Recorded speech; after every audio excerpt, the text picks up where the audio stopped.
Dose को लेके या रिपीटेशन को लेके मैंने बहुत सारे डॉक्टर्स में कन्फ्यूजन देखी है, मुझे भी थी। तो कुछ बुक्स में भी मैंने ऐसा पढ़ा है या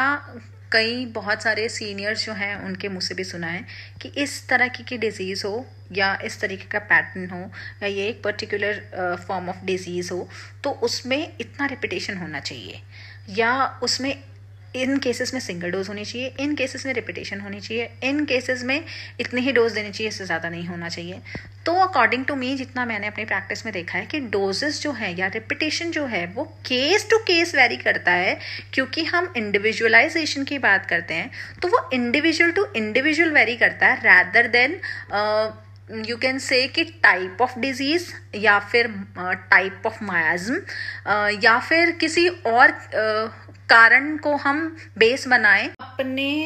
रिपीटेशन पे या कितनी डोजेस देनी है उस पे।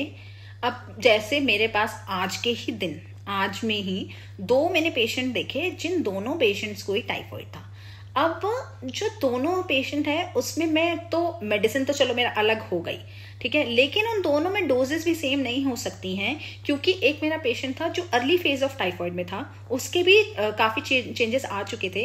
रिपोर्ट्स में, और वो थोड़ा सा एक्टिव भी था as compare to the other patient जो काफ़ी उसको 10 डेज हो गए थे टाइफाइड में और फीवर नहीं जा रहा था और बहुत ज़्यादा लिथार्जिकनेस वीकनेस जो टाइफाइड के सिम्टम्स होते हैं वो। अब पहला जो केस है वो मेरा एक्टिव है, उसकी ससेप्टेबिलिटी हाई है, तो उसको मैं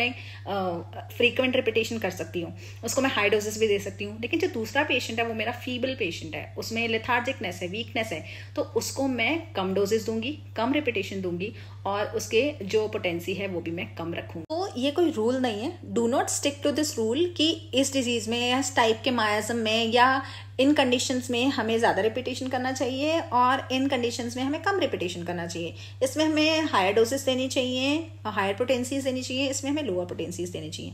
आप सबसे इजी तरीका मैं बताऊँ ना कि पोटेंसी को या रिपीटेशन को आप कैसे सिलेक्ट कर सकते हो, तो आप अपना पेशेंट देखो, आपका पेशेंट कैसा है, एनर्जेटिक है,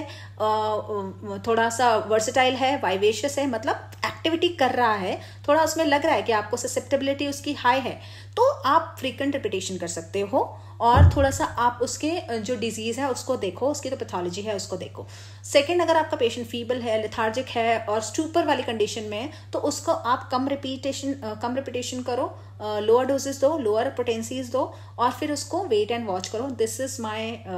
advice to all the new homeopaths. Thank you so much.